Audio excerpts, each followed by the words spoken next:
There. Now I'm recording officially, so back to business. Let's see here. We have a formative assessment to talk about. We have homework 1 to talk about. You have homework 2 in progress. Let's start with, let's see here. Let's start with homework questions. Does anybody have homework questions about homework 2 currently in progress? You have until next week, Monday, it's due, so a ways yet. So you can do this homework in many different packages, by the way. I showed you examples of these models in Stata and R.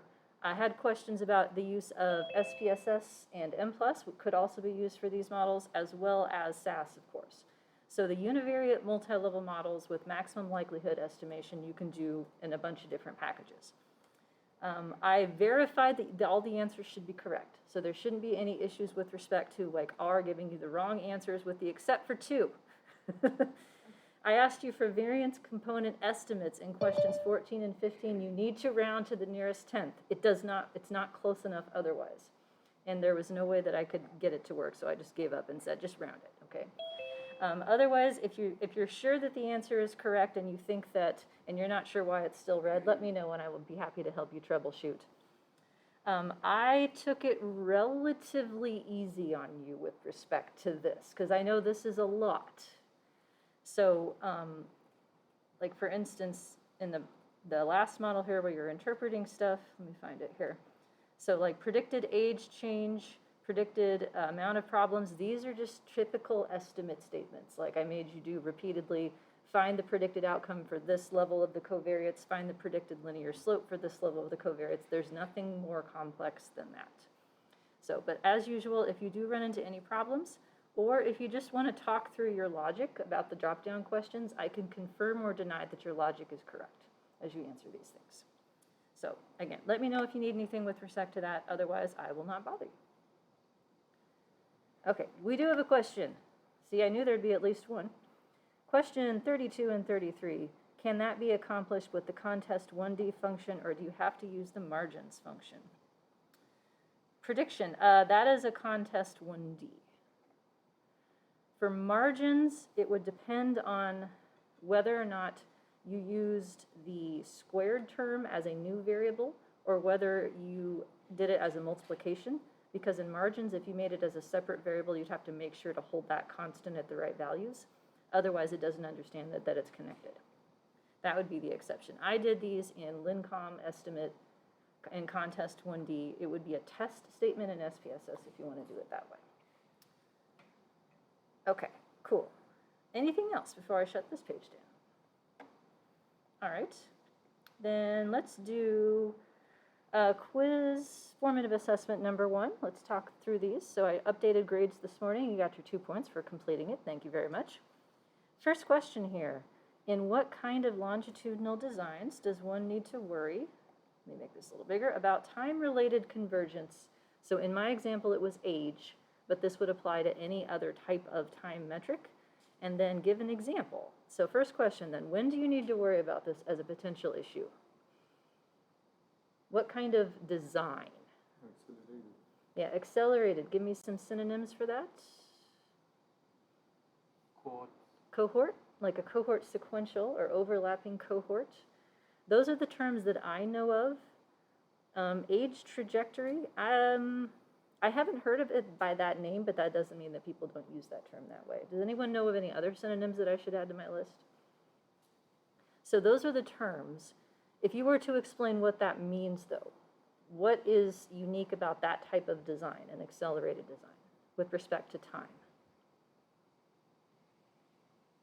It's different for each participant. Like you start, not everyone starts at the same age. Yep.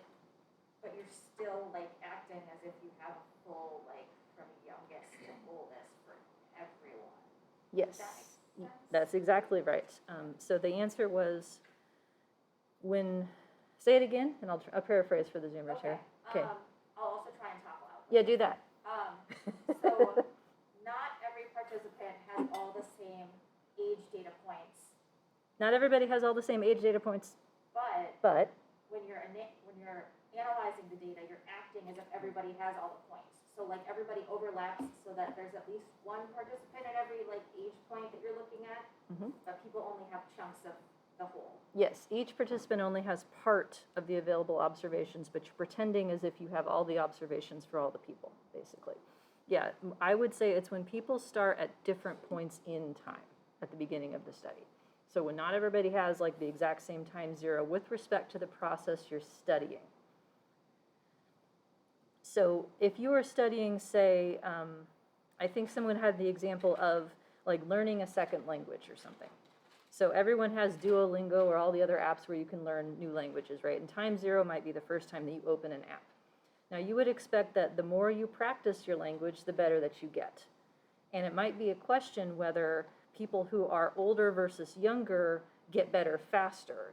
But no one would think that language learning is a function of age per se. Language learning is a function of using the app or exposure to whatever teaching method you're doing. In your case, though, what you're talking about is like age is the reason for the change. And so you're starting kids at different ages and following them for some length of time, but you're expecting everybody to sort of be part of the same age trajectory. And that's a reasonable assumption. In some cases, it gets harder and harder to justify the further apart people are starting. So if you're talking like 3-year-olds and 4-year-olds and 5-year-olds, okay, and they're all recruited from Iowa City, that's probably pretty reasonable. But if you're talking a 20-year age span, a 30-year age span, that becomes much less tenable. So yes, thank you.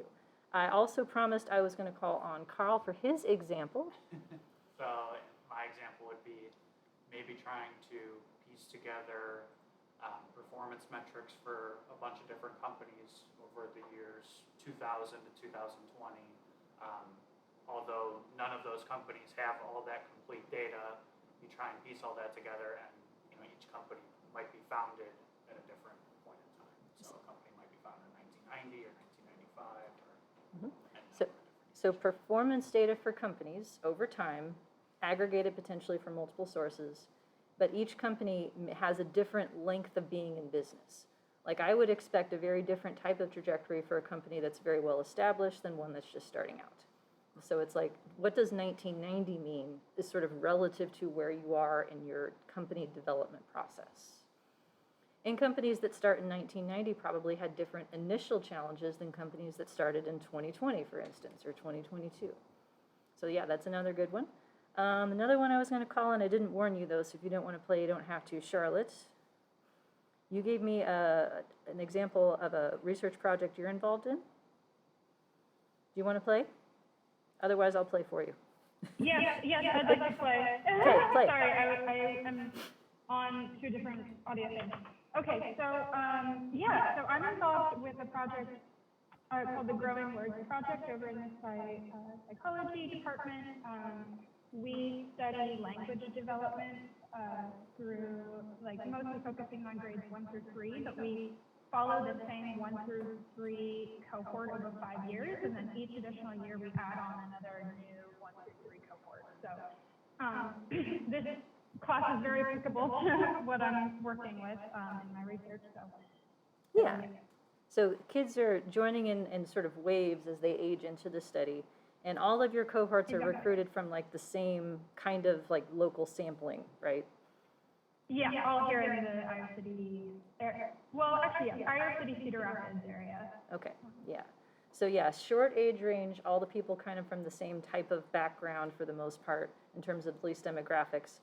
I would expect potentially less of a problem with the convergent stuff in those sorts of situations. My son did that study, by the way. Yay! So yeah, he'll come back next summer because he likes money and getting paid. So that was how I sold it to him. I was like, hey Hugh, do you want to make $80? What? $80? That's how we sell it to any of the kids because it's not actually that fun for them. Well, I didn't tell him that he was going to have to answer like 1,000 eye tracking trials. I knew that was coming and I hid it from him like the good mommy that I am. But what I was going to mention though with respect to, so both of those examples, and to some extent yours as well, you don't necessarily have to assume that there is a linear effect of cohort.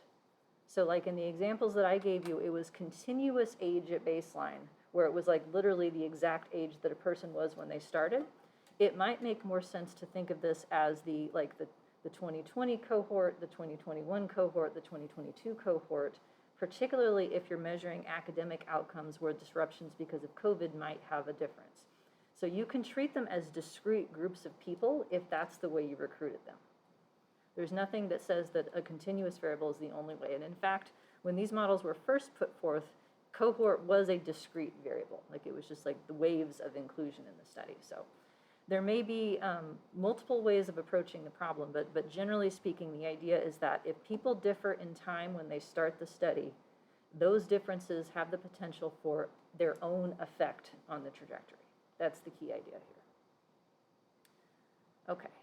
Any other comments, questions, or anyone else want to play that I'm forgetting? I have a, excuse me, a quick question if I'm not choking on my go ahead. water. So would it be correct to say that when we are looking at like time invariant effects of time, or you know, the cross-sectional time, to call that a nested predictor? Nested in what? Because it's nested within, well, nope, I take it back. It would be the opposite of that. Because Nested? it's predicting the between and not the within. Yes, so the Differences, cohort variable yeah. is, yeah, cohort is a between person characteristic. It would have to be time invariant. You can't have two different time varying things at the same time, because then it would be very difficult to interpret what their unique relationship is. So yes, cohort, or the idea of like how far along you were when the study started, that's a between person level 2 characteristic as a moderator. I also, can we go over one more time the interaction effect between time invariant and time varying predictors? Yes, but I'm going to do it as question 3. Okay. Oh, yeah, that would make sense. Yep, it's all part of my devious plan. I've got them in here. Okay, anything else before we move to the next one? Okay, then question 2. So I was amused to see your answers because about half of you answered the question I had intended and half of you answered a different question. And then I read back and I'm like, yeah, I could see why you'd think that was the question. So we'll answer all 3 of them because, you know, why not? So first question is, why didn't we worry about time-related convergence last semester? And my favorite answer, I don't think Kaylee's here at the moment, she said, hi Kaylee, if you're listening later. Now I'm like, is that the right person? Anyway, I'm really bad with names. I remember faces in conversations. Anyway, one of our students said, because you took pity on us. So, yeah, that might have been true. But, yes, why is this so hard? Why didn't we have to talk about this last semester? Or the same class 2 years ago, however it works out. We had assumed balanced designs. Balanced and no between person variance in time. So those are not the same thing exactly. Balance means everybody's on the same schedule, but no between person variation in when you enter into that balanced schedule would be the key. So the examples that I used were from a study of practice effects where 0 was the first time anyone did this particular task, and then it was the number of exposures to the task as our metric of time. And in that case, everybody had the same, 1 through 6.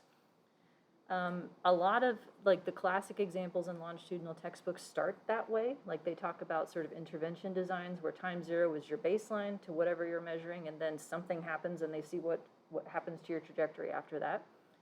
And in that case, if time only varies within persons, if there's no between person variation, then logically it follows that that predictor can only have within person level 1 effects. You don't have to worry about smushing or convergence because there is no between person part of that variable. Analogously, when we introduce time invariant predictors as moderators of the trajectory, time invariant predictors by definition only have between. So that means they can only have between effects and we don't have to worry about smushing them either. So when we have to worry about time-related convergence and contextual effects and smushing and all of that stuff more generally is anytime you have a predictor that has both between person information in it and within person information. Each of those sources of information logically can have its own set of effects on an outcome. So the kind of variance at each level in a predictor is a logical prerequisite to the kinds of effects it can show in a model. And yes, I did take pity on you, because that was enough just to get the language started, but pity's over. Now we put on our big girl pants, and we muddle the way through this, right? Or our big boy pants, you choose. Or just pants at this point, right? I mean, most of the time at home I'm in pajamas, so who am I kidding? If you have pants with a zipper, you are ahead of the game. All right. So by what empirical means can you test whether you need to worry about it? By that, what I meant was whether time has a between-person part and a within-person part. That was where I was going with the question. So more generally in a data set, if you're not sure if any variable in your data set has between, within, or both, what do you do to find out? Yeah, interclass correlation. Throw it in an empty model and see if you have a variance estimate at both levels. Now, it would have to be the right kind of empty model. So for instance, if you have a binary predictor or a binary variable, then you would need a logistic version of an empty model for the same reasons that you would need a logistic regression to predict it in a single level design. But the question that a lot of you answered is, like, how do you know if you have a problem with convergence once you've put time into a model? And I can totally see why you would answer that question. So what do you think? How can you tell if you have a problem with convergence or cohort effects or contextual effects or however you want to phrase it? Model time differently, make some pretty graphs with the model fit indices. Yeah, model fits, putting contextual effects directly into the model, phrasing the model so that you can get those directly out. Yeah, making pictures. Those are all good things. So that gets then 3. How do you interpret a contextual effect in a model? So the idea is that, for instance, if age is your metric of time, so the level 1 variable still contains between person variation and within person variation. We put in a separate between person variation indicator at level 2. What do we do with those slopes? That's the tricky part. So what would it mean if I have a significant effective age cohort after I have age as the level 1 metric of time? Like if I have a effective cohort on the intercept, what would that mean? That means you can't smush. It means you can't smush, but you can't smush what? More specifically.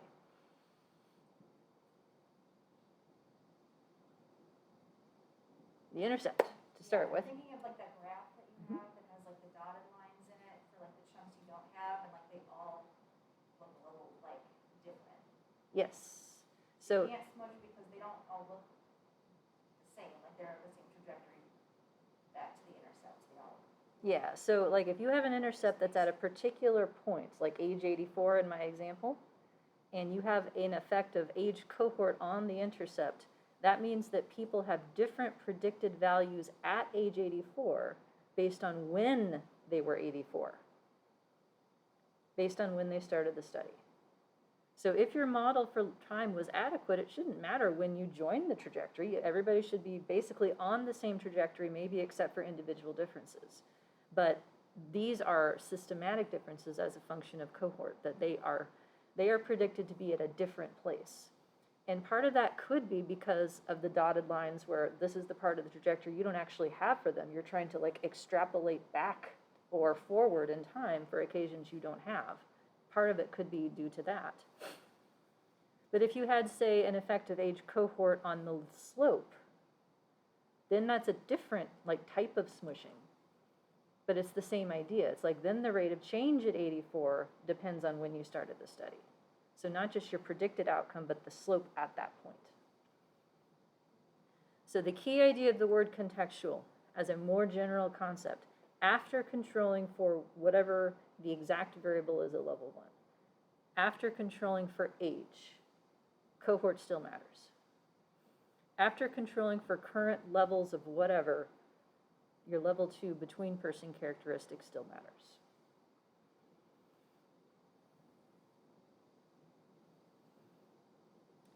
If it were me, I would keep in cohort even if the effects are not significant, just in case. Because the more predictors you add to the model, those effects of age in cohort become unique and potentially conditional if you have interaction terms. They could come back to be significant later. So I would just kind of keep them in and be like, I controlled for cohort, because whatever problems I have in terms of defending my model, that's not it.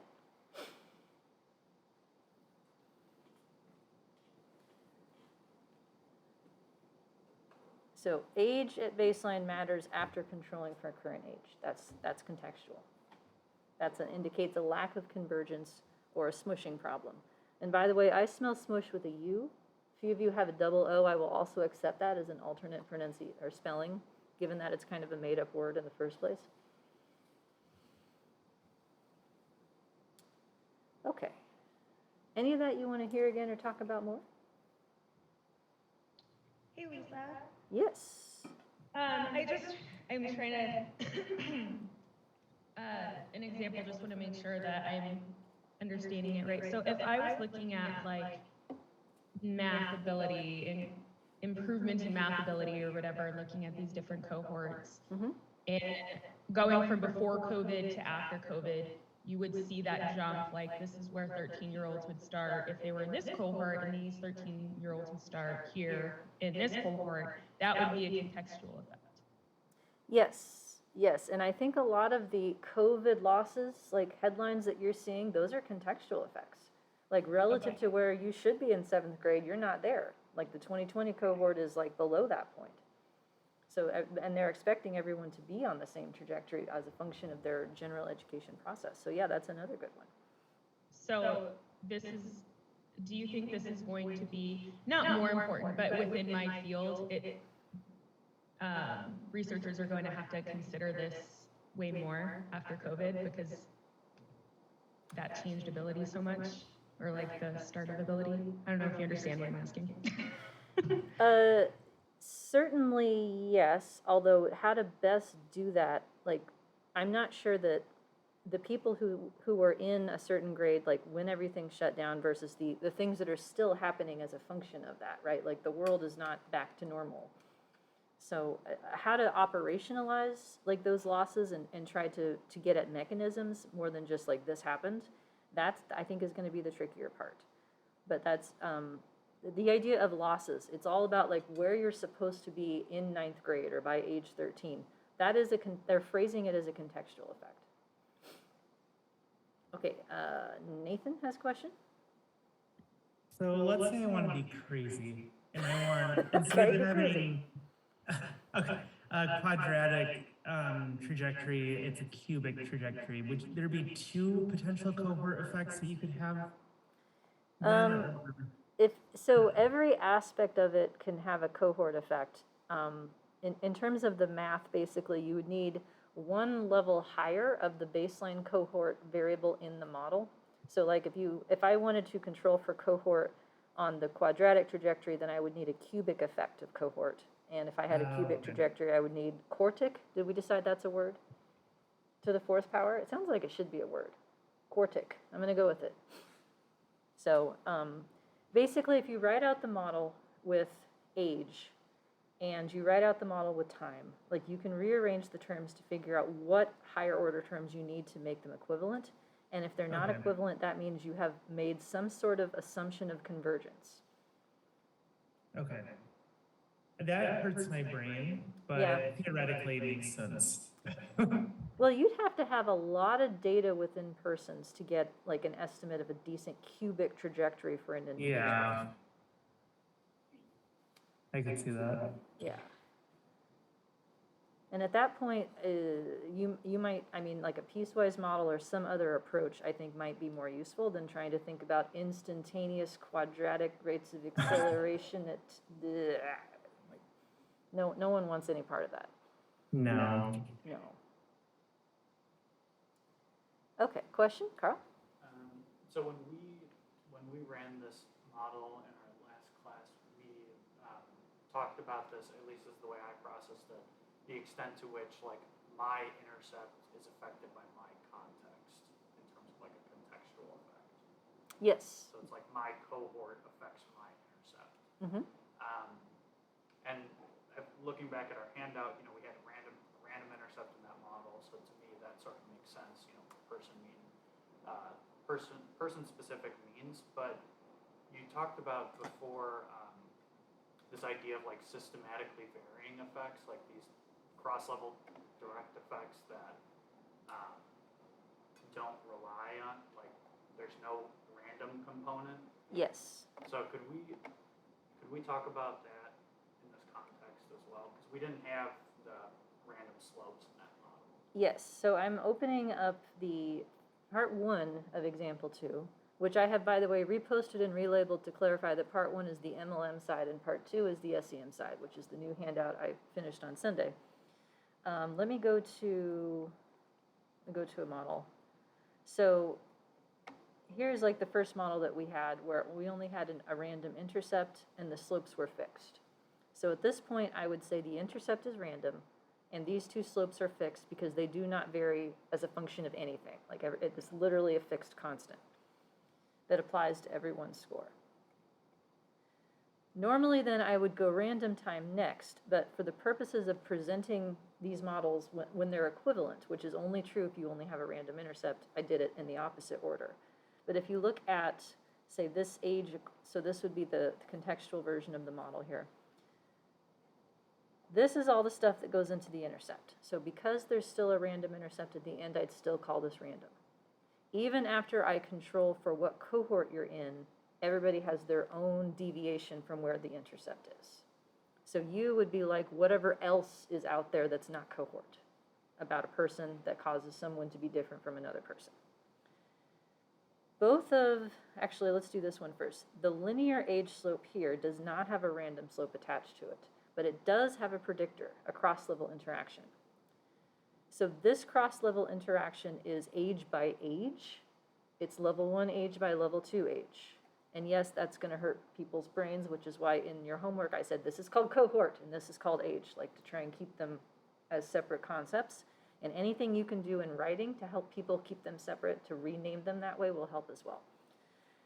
This beta 1 linear slope of age right here is, I would call this a systematically varying effect because it's not random, but not everybody gets the same. People get a different one systematically based on their cohort.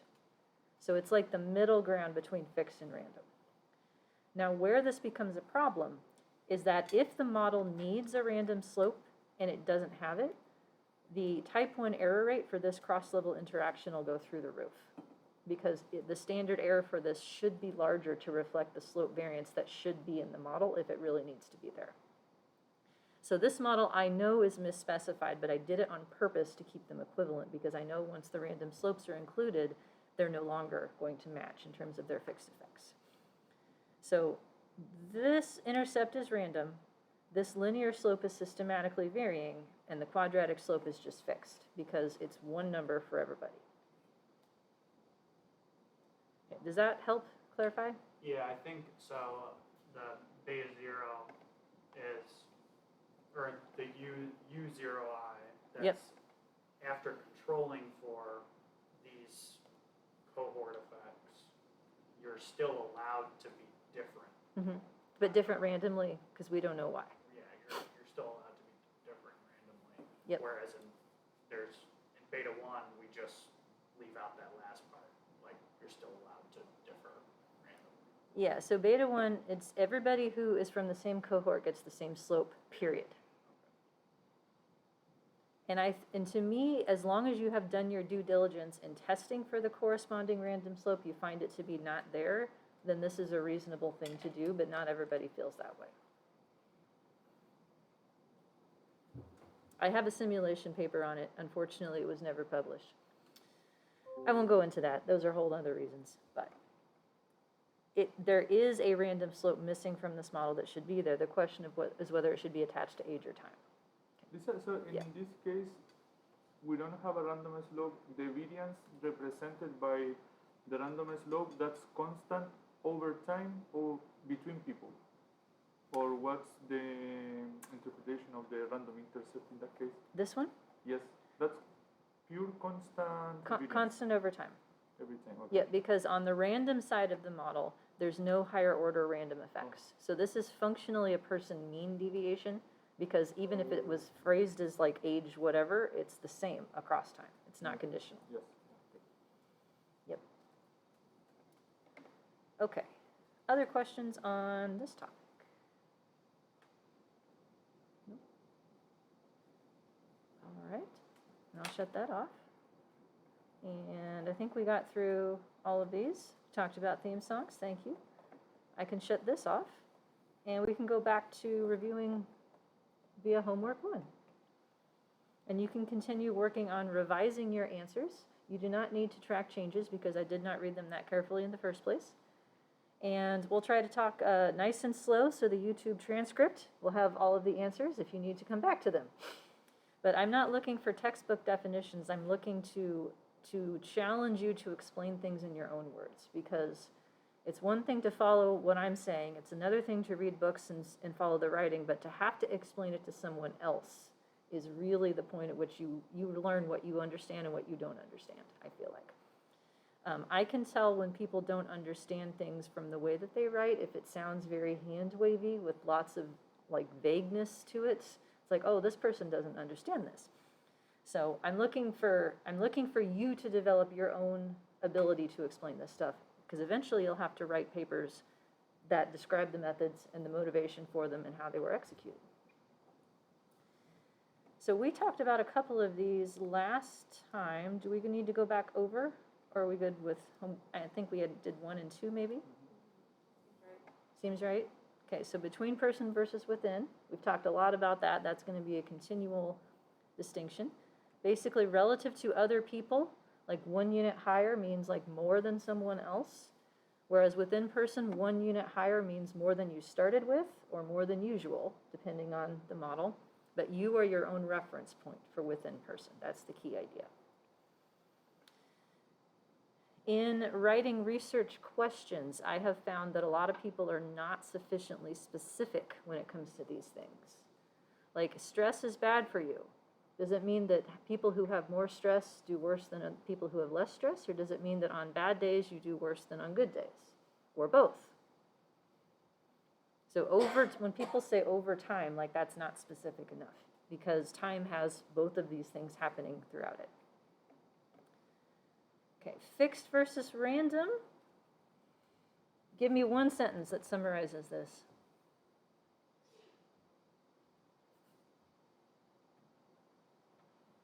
Everyone gets the same. Yep, fixed. Which one is that? Fixed. Fixed, everybody gets the same. Yes. Random? Individual gets their own. Everybody gets their own. Yep. The version that I would put is, so that's the easiest way to explain it. I would say that a fixed effect is a constant and a random effect is a variable. So when I teach regression, when I teach like our first class, and I first introduce like the idea of intercepts and slopes and predicting an outcome, they are fixed effects from day 1. They're not just slopes, because I know this distinction is coming and I want them to have the language in place. So fixed effects is what you start with in most models. If you have a random effect, then you're adding to that. So the center of the variable is the fixed effect. They still continue to work together. In a 2-level design, level 1 predictors and level 2 predictors can both have fixed effects. Traditionally, level 1 predictors can only have random effects. There's that weird interrobang exception to that, but that is not interpreted in the same way in terms of what it means. And then, to which side does each belong? Only one of these is unambiguous.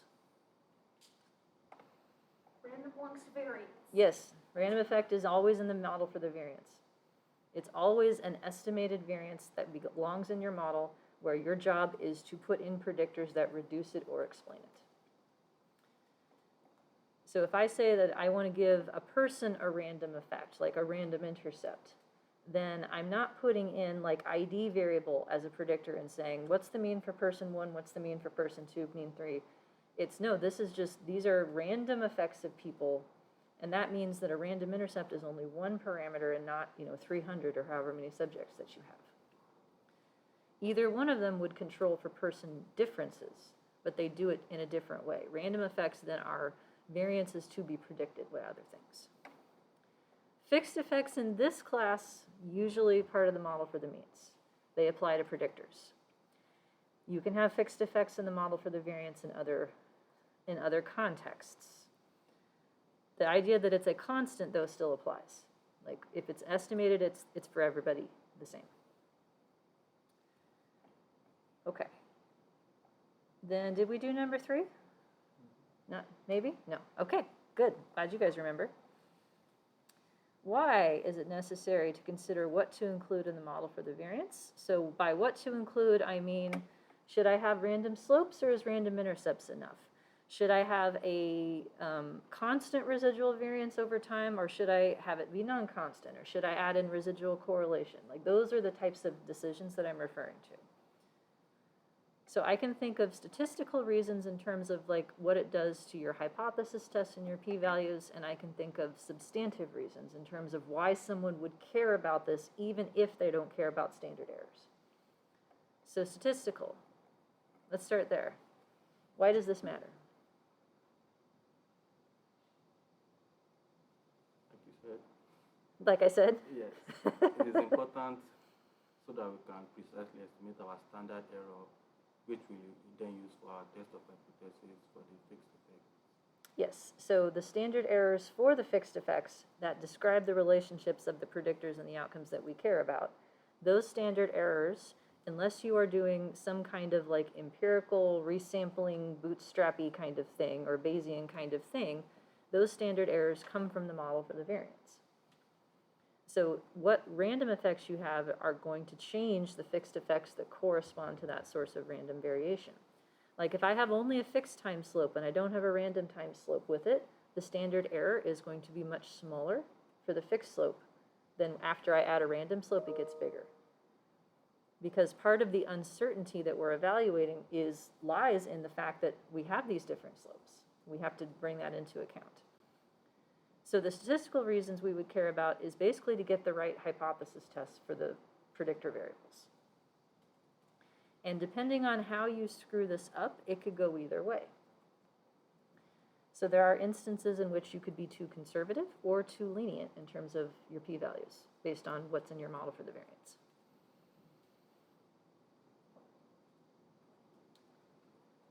Anything else you can think of with respect to that?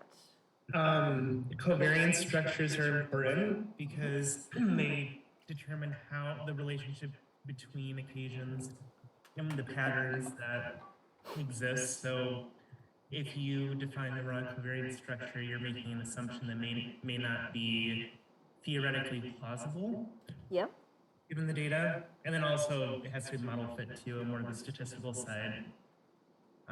Because if you assume a constant covariant, like compound symmetry, then the assumption is that as you go across occasions, the way that, I don't know if I'm going to be able to explain this with the best words, but it's the same, the relationship between occasions is the same regardless of which occasions they are. Is that a good way to? Yeah, okay. So yeah, compound symmetry, which is what you're assuming when you have what? Repeated measures ANOVA? Yeah, but what's in the model? Everything you said is right. I'm just elaborating. Oh, random intercept? Random intercept only is a compound symmetry model, is the same thing as univariate repeated measures ANOVA. And what you said, all the occasions are equally correlated without respect to which occasions they are. That's absolutely true.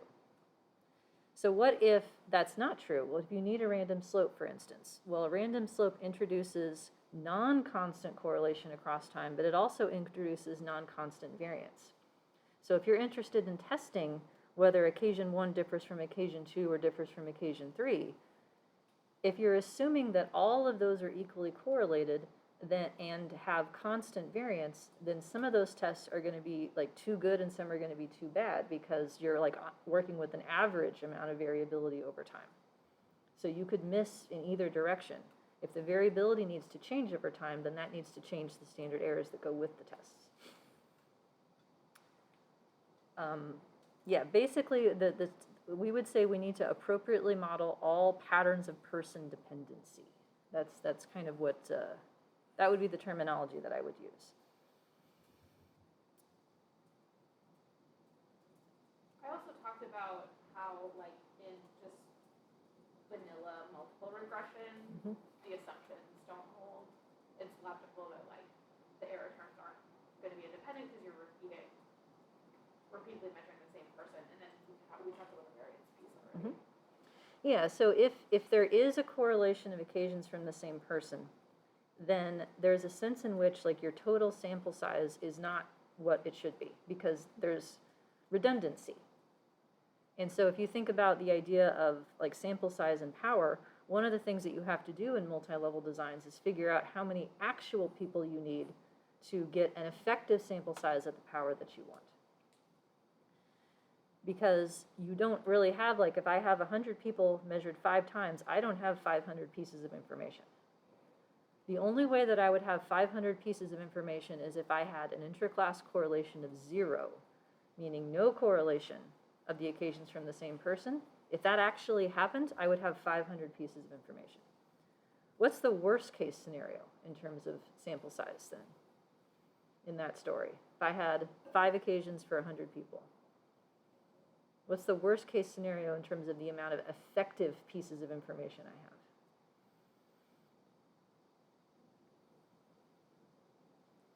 Then all the variation is between and not within. All the variation is between.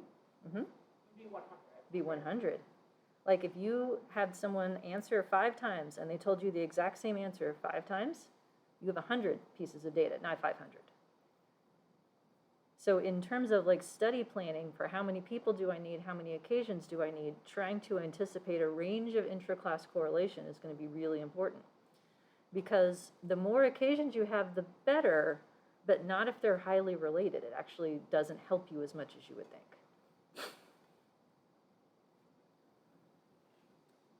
Okay, I think we got a lot on that one. Substantive. Why does it matter if you need a random slope for time or just a random intercept from a, like, research question-y point of view? Are people different just from the get-go? And then also, do people change differently over time? Yep. And you were going to say? The same. The same? Well, so if you know that people change differently over time, that introduces another line of questioning. Oh, they change differently. How about that? Why is that? If they don't change differently over time, it kind of shuts down that line of questioning. Or at least it gives you very little chance of finding differences between people if the signal is not large enough to begin with. So the random effects are how many different ways do people differ from each other? And each of those ways, each of those sources of random variation, each of those piles of variance, then implies a potential linear model to go and explain it.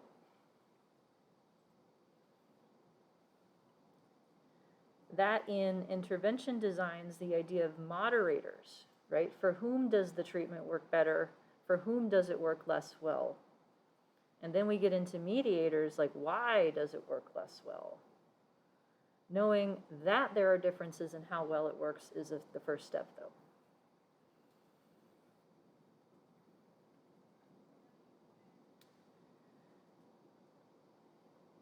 In terms of multivariate hypotheses, this is something that we'll head into in March, give or take. If you're thinking about ways that longitudinal variables can be associated with each other, if I know that a variable only has a random intercept, then I can look at how the random intercept, say, for x correlates with the random intercept for y.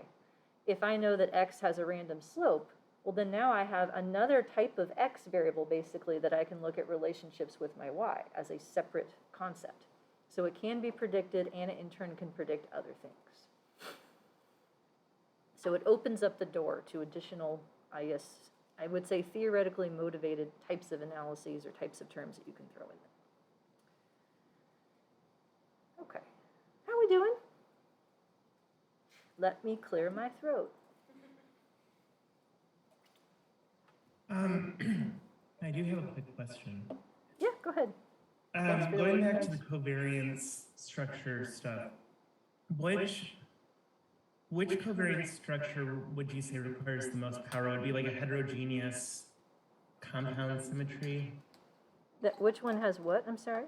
Which one requires the most power? Oh, so there's always a trade-off with, like, you want your model to be as right as possible, but as simply as possible. If you estimate more parameters than you need to, then generally the standard errors for those are going to be higher than if you had fewer parameters, and that means you're going to have less power. So, Okay. like compound symmetry heterogeneous, how useful that would be would depend on how many occasions.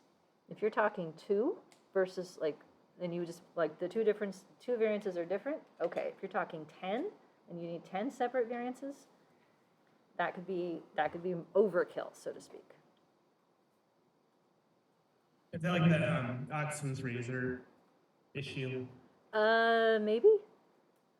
I think that applies more to like mechanisms rather than power stuff, but this is like in the statistics literature, they're more concerned about this. That's why you wouldn't just stick with unstructured for every problem, is that requires a lot of parameters.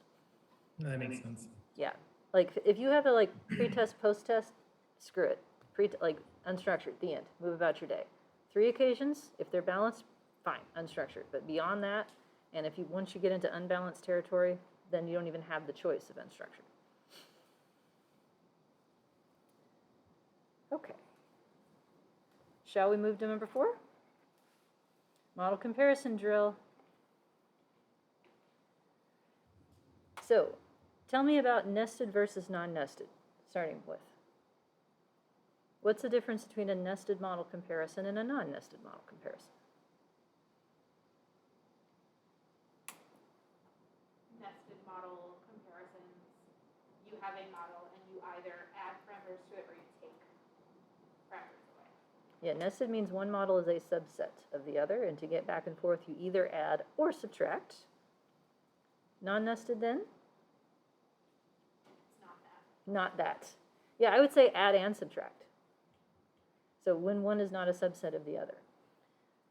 Most of what we've seen is nested model comparisons. Non-nested might be something like an autoregressive R matrix versus compound symmetry R matrix. Those are both 2 parameters, but what those 2 parameters do is very different in terms of the pattern they create. So if you are in nested model land, you can look at likelihood ratio tests, AICs and BICs.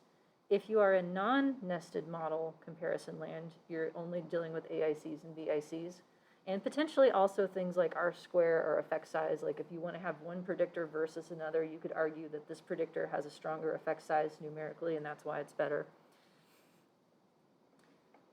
How does ML versus REML then enter into the use of these things?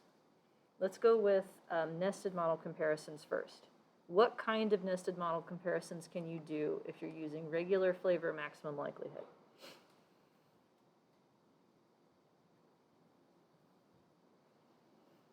Can you test models that differ in fixed effects? Can you test models that differ in random effects? Yes. Can you test models that differ in both at the same time? Yeah, I wouldn't do it, but you can. The reason I wouldn't do it, by the way, and this departs from other people's examples in their textbooks, is if you're adding both fixed and random effects at the same time, you don't know what made the model better. So to me, that is dissatisfying. How about REML? Can you test models that differ in fixed effects? No. Random effects? Yes. Yes. Or residual covariant structures, more generally? Yes. So given that REML is more limited in the kinds of comparisons you can do, why do we have it? For a small sample size? Small sample sizes. Do I have a question about that? I don't think. Okay. So in REML, the variance components are estimated more accurately because they take into account the number of fixed effects that it took to get there. that this is directly analogous to the idea of sample versus population in computing a variance. Like an intro stat, there's the sums of squares part of the variance formula in the numerator, and then the denominator is n or n minus 1. And n minus 1 is, well, you had to find the mean before you could calculate the sums of squares, so we take off for that. And that's the way it works in like regression models. When you get into like maximum likelihood, it's just n on the bottom, regardless of how many fixed effects you have. So the bigger the difference in those denominators, then the more the resulting variance is going to be underestimated in ML. That happens more with small m. After 100, maybe 200 for a really complicated model, it stops mattering as much. If my random variances are too small, if they're downwardly biased, how does that problem then propagate through the rest of my model?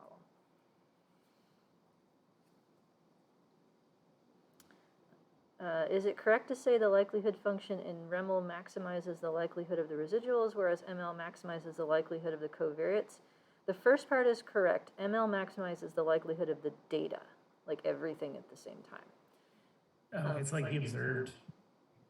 Yeah, Okay. the means and the variances, basically, of everything. And REML is focusing on the residuals specifically. Okay. But I had a question before that. Oh, if your random effect variances are too small, like how does that propagate in terms of causing other problems? Standard errors for the fixed effects? Yeah. For statistics, p-values? Yeah, the standard errors that go with them are too small. So if I have a random intercept that's too small, any effects related to my intercept or predictors of the intercept, level 2 effects, are going to be too small.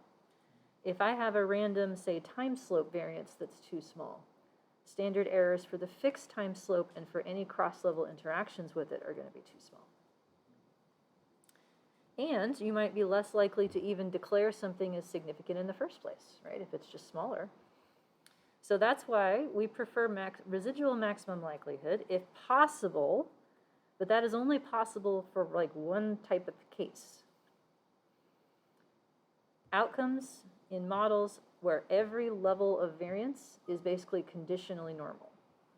Conditionally normal level 1 E's, conditionally normal level 2 U's. More likely to have significant fixed effects? Yes. If the standard errors are too low, then the p-values are too low.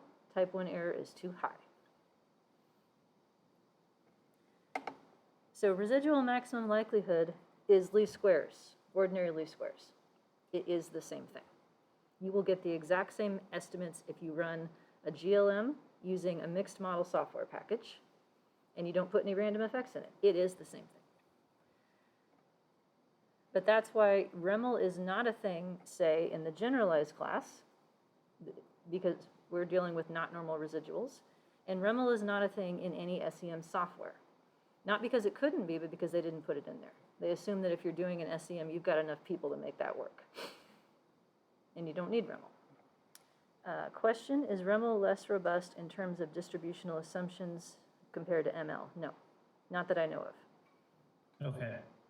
I didn't know, because if it's only based on the outcome residuals, if that defining or like identifying the wrong distribution would cause more issues. Not that I know of. Okay. Not that I know of. I will say, I'm trying to understand REML still, I think. yeah, there's a bunch of different ways that I've seen it explained, and the n versus n minus 1 is the one that like makes the most sense to me. Otherwise, there is, let me dig for a second in my slide decks. One moment, please. I'm looking for a particular lecture from the beginning longitudinal class in the estimation unit. This is lecture 5 out of the initial class. Get to the likelihood stuff. Very far into it.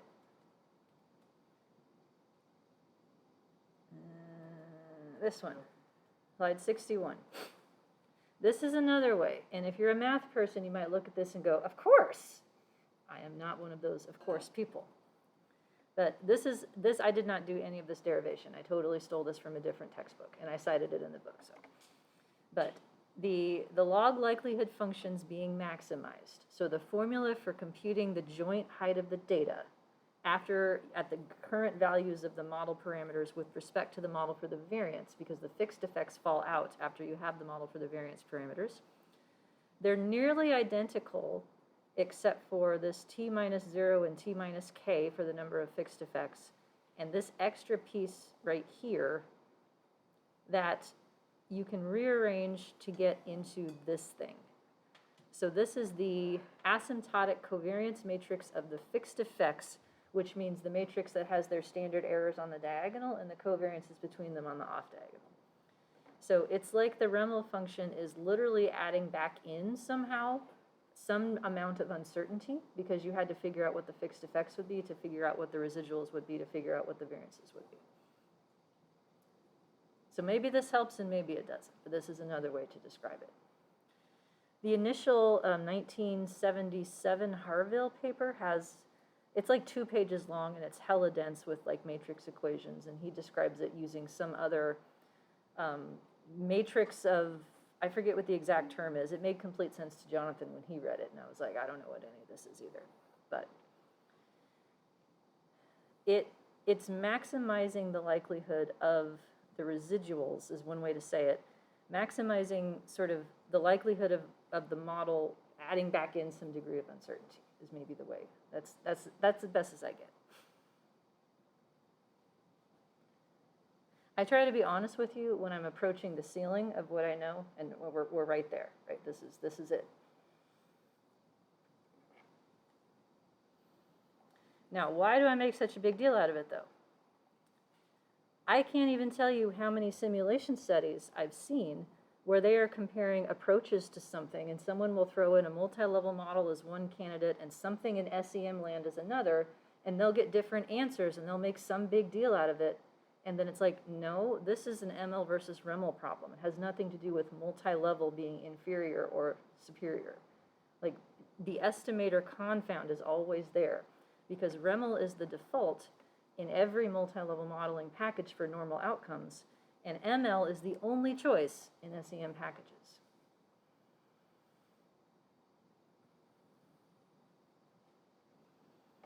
It goes without saying that each of these is only comparable in terms of these values within an estimation method. So you can't compare the -2 log likelihood for an ML solution to the -2 log likelihood for a REML solution. That doesn't make any sense. Those are different formulas for height, so they're on different scales. And they have to have the same sample size.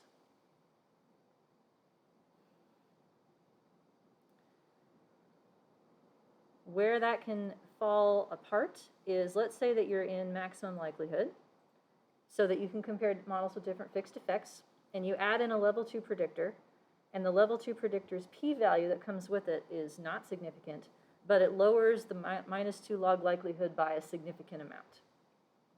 I've seen that happen before. How did that happen, would be my question. So I'll say it again. You're in ML. You're adding a predictor into a model. The Wald test for that predictor's slope is significant, or not significant, excuse me. But if you look at a -2 log likelihood difference between the model with and without that predictor, it's improved by a significant amount. How can that happen?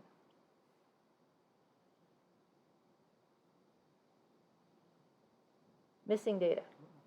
That's how.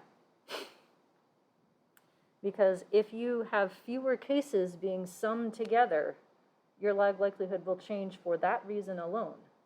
And in univariate multi-level software, any cases with missing predictors get dropped. So you can end up with what looks like a significant improvement because you're comparing apples and oranges.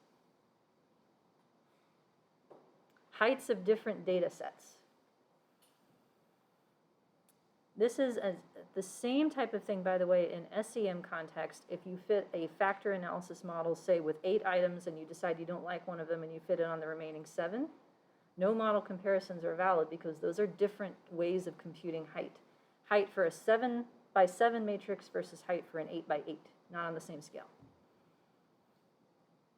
So all of these types of comparisons are predicated that you're using the same sample and the same way of computing height. All right. Are we gonna be talking about what to do when you've got missing data? Yes, Okay. we are. Because that is one of the motivators to switching to an SEM framework for estimating this stuff. In brief, you can tell the software, hey, can you pretend like this predictor is another outcome so that I can have missingness on it? And it's like, cool, I'll do that. Okay, this is where I was lost on Friday. Great, cool, everything's coming together. Well, if you were lost on Friday, that's not on me then, because I don't see you on Fridays, right? Unless you're talking, oh, our met, meeting? though. Yeah, Yeah. yeah, okay, I made you lost during our Zoom meeting. I No, it apologize. was literally like, I hear you're telling me that MLM and SEM is different, and I'm just like, yes, and? So there's more things that you can do, I think, Yeah. in SEM. Like it's like MLM is like the base package and SEM is like the extended mix or something. Like it's just there's more deluxe choices. version. Yeah, it's the deluxe. Like Jonathan wants to buy a new car and he's like, you know, comparing cars and like loading in like fully loaded, right? If you have like all the bells and whistles with the new car. Like SEM has more bells and whistles you can stick in. Makes the car more expensive and harder to drive potentially too, but that's a whole nother conversation. Do you have a question? Yeah, so this idea of like analyzing the same data set and then making those model comparisons. Mm-hmm. So like let's say I get a significant model comparison that they're significantly different because of that missing data. Mm-hmm. So would you suggest like think about the most complex model that you're going to do in terms of parameters? Like let's say you have a bunch of these level 2 predictors or something like that. You take out anything that has missing values on that in advance of even doing your first model, right? Mm-hmm. Like even doing before you even do your most simple model. And Yeah. then that way, every single model that you compare has the same data set. Yes. Because you're doing it on the most, the most restrictive. Yes. So the question was, if you know that you're going to be adding multiple predictors to a model, in advance, think about like what they would possibly be and select your sample to be complete with respect to the whole pool of predictors. That way, when they move in and out across your models, the sample stays the same. Yes, I would say that that is probably the most conservative strategy in the sense of making sure everything's comparable and not having to say, well, this analysis had 230 cases, but this analysis had 235, and that sort of, and this predictor, if it's significant in this sample, it could like become non-significant in a different sample, and then you're in this bleh. Now, the problem, of course, is if you have a lot of missing data, you may have limited your sample to much, much less than you want it to be. So that is less of a viable strategy if you have a lot of missing data. If you only have like a few cases here and there, okay, fine, right? That just simplifies things. Otherwise, you'll have to come up with a more principled way to handle, I hate to say that word, but address that problem. Address sounds better, doesn't it? It sounds a little better to me. That's what I tell kids to do in regression, like because they haven't had any of this yet. It's like, nope, pre-select your sample, keep it consistent. Otherwise, if you have a ton of predictors and you're not willing to do that, I would not do any kind of height-based assessment. I would just stare at the p-value for each predictor. This is more of a problem when you're introducing new predictors because that would be where the missingness shows up. If you have a predictor in the model and you want to add a random effect for it, that shouldn't be a problem because it's already there. So it's the fixed effects of new predictors that are the problem. Yep. You can bring the predictors into the likelihood. It's just then you're making distributional assumptions about them in the same way for the outcome. And the more missing data you have, the more those distributional assumptions matter. Otherwise, multiple imputation is a recommended strategy. There's continual developments in that for multi-level settings. It's much trickier than for single-level settings. But bringing it into the likelihood is something that you can do in pretty much every software package. So it's a ready-made solution. In terms of, people that might not understand MLMs or SEM, do you think it's easier to explain with the visuals in SEM over MLM, or is it a toss-up? It can be to a point, but I think there's also a chance to not really understand what's happening in your model because not everything is shown in the pictures. I think it's easier to accidentally do stupid stuff if you're starting from a picture than if you're starting from thinking about, like, what is the equation for every single outcome variable and what are all the parameters being estimated at the same time. I think pictures have, what's the word I want? Like, conversation value. Like, if you're describing a really complicated model, having a picture that at least shows, like, conceptually what's going on makes it easier to follow. But where that breaks down is when you try to stick every possible parameter into that picture, then the picture is so cluttered that you can't, like, it doesn't serve that purpose anymore. But then without the clutter, your model, like, the picture is incomplete with respect to what's actually happening. So in SEM, let me see here. Yeah, so, like, I got some pictures and stuff. Like, here's an example of a picture. Like, here are the equations that the picture implies. I think the pictures are useful to an extent. A lot of times when you see people write out SEM, like, to present it, they use matrices for equations because that makes everything shorter and more compact, which I get, but then you can't tell what exactly is in the matrices. So, like, if I just showed you this in a paper, like, here's my model. Well, what's in it? Like, that doesn't help me understand what you've actually done. So if the alternative is this, then a picture is going to help. But if you can, it's probably better to actually write out everything as explicitly as possible and then try to think about how a picture could be used to convey that. So I got a lot of pictures in here. I spent a lot of time making some new stuff for this. So that's forthcoming, but not today. Yeah, I didn't think we'd get to it today, but I figured I would put it on the schedule anyway. We still got half of our questions to do. But rather than start a new question, I think we can pause, see if there's any other questions, and call it a Tuesday. So anything else you want to ask me about on questions 1 through 4? We'll pick these up next time to finish it.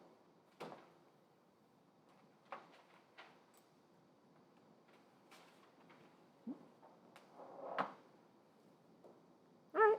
If not, then thanks for being here. And I hope to see everyone Thursday. I have office hours tomorrow if anybody needs help. And email is fine too. Let me know if you need me. Bye, folks. Lisa,